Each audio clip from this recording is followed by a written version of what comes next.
Warning: our YouTube channel and its videos may contain scenes, language, and content that may not be appropriate for all audiences.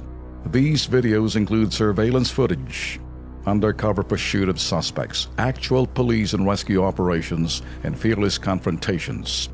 If you do not approve of the content, please do not watch our videos. If you wish to continue, we strongly advise that you proceed with caution. Viewers' discretion is advised.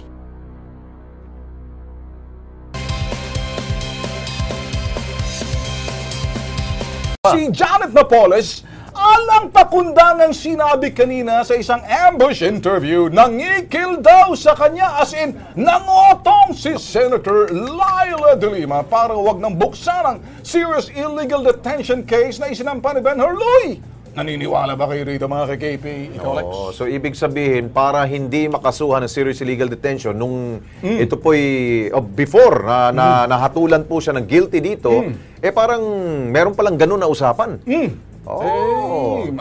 Ito talaga nakikita. Hindi ko maintindihan. Sino papaniwalaan nyo rito? Kasi yung isa gumaganon, yung isa ganyan, yung isa ganyan.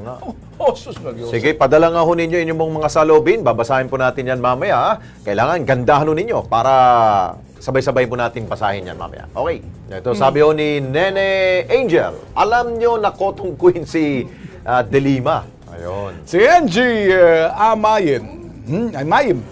Isa pa tong Napoles na to.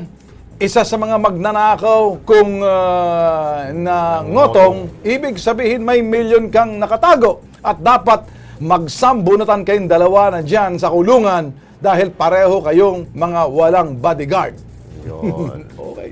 Yun. So, padala pa ho kayo ha. Marami pa ho tayong oras. We have 10 minutes to go bago po mag alas 8 po ng gabi.